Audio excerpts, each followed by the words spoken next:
Hello. Today I want to talk about maps, or functions as they're sometimes called.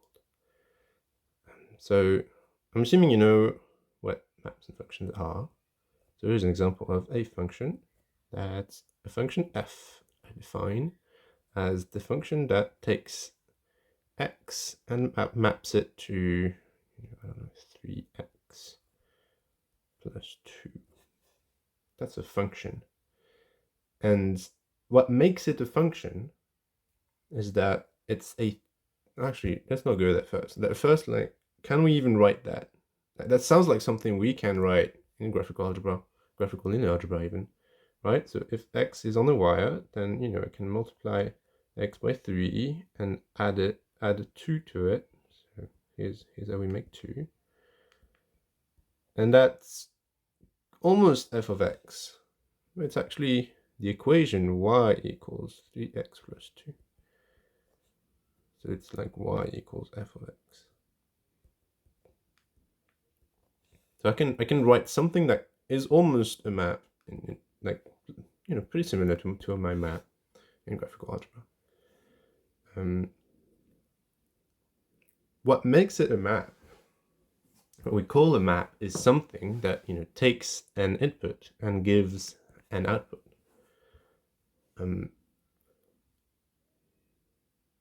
Here in graphical algebra land, we don't really have maps. We have equations, right? This is an equation that has x and y, and a priori, there's not like any sense of inputs or outputs or mapping, but we can kind of see that this thing is special in the sense that for every x it does find a y, it does map to a y. So first thing to note is that we can sort of write maps. If I have an f, I can write the equation y equals f of x, and one way I could write it like that. I will conventionally, the spaceship sort of shape means map. That's a convention I will use throughout. Very useful. And this really does capture all we want about the map. We can plug things in it, so you can say, what does f of 4 mean? What's the value of f of 4? So it's, you take 4 and you plug it into f, and then you get this. That's y equals f of 4, and we could try to compute what it is. If I have another map G, I can take the output of f and fit it into G and get the composition of f and G. So writing f as this equation y equals f of x kind of works really well. And this is what we will do throughout. In graphical linear algebra, the f's will be the linear maps. Or in this case, this is an affine map. So that's graphical affine algebra, and we're going to have more maps. But in general, you will have maps A, map F, whatever. All the things in spaceship will be a map, and we can definitely think about them and play with them. If we go the other way, so in this example, I started with a map, and I said, how do we do it in graphical algebra? We can ask the question the other way around. Like, assume I have some equation in graphical algebra. When is it a map? What does that even mean, to be a map? Right, so it means that so if this is x and y, it could be many, it could be a vector, there could be a bunch of inputs and bunch of outputs. Those that exist in f, such that E is equivalent to y equals f of x. Or graphically, we kind of want to find an f that f is E.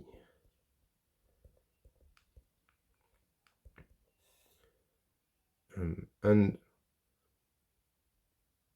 note there's an implicit choice here that I'm used to writing maps from left to right. So what I mean by E is a map, I usually mean E maps, like for every x sort of finds a y. You could kind of ask the question backwards, is it a map in this direction? That's also a valid question. And then it would be like, is it an f in this direction? But for now, let's pick a direction. That's a fair convention. And so what does this mean? Is there any other way of phrasing this? Like what is a map? And the sort of definition of what map is that I'm going to use here is a map is something that is single valued and total, which means here single valued means that if there's some x and y that are related by the equation. Actually, I'm going to start with total. Total means that for every x, there's at least a y that validates the equation E. And that's very important. That's for x to exist to y, such that I don't know what notation to use, ex, y is true. And this is sort of the most basic idea we have of a function, is that given an input, there's an output. And that's half of the definition. The other half is that it's not just that there is at least one output. We need exactly one output. It's not like we don't like this function doesn't tell you, the y might be 3 or might be 4. No, there's always one choice. And this is what we call single valued, which in symbols could be something like for x and y1, y2, y prime. If E relates x to y and x to y prime, then, well, y equals y prime. So there's only one thing that is mapped for every x.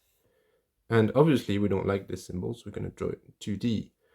This one says that if x is arbitrary, then there exists a y, and that is related to it. So this is how we write total in graphical land. And the way we write single valued is this one. So if I have y and y prime that are related to the same x, then here's the important thing. This copying here says that y and y prime are equal to each other. And also, yeah, they're still related to x. So this is single valued. And because this is sort of, I guess it's the most standard set theory definition of map. If an E has those two properties, then it is of this form. Then that's the definition of what a map is. If E is these two, then E is the same. Then E is a map. There's an F, and F is just literally E. Just maybe I'll allow myself to draw E in a spaceship or something. It's the definition of map. And we can check that this is true for our example here. I need move that to a new page.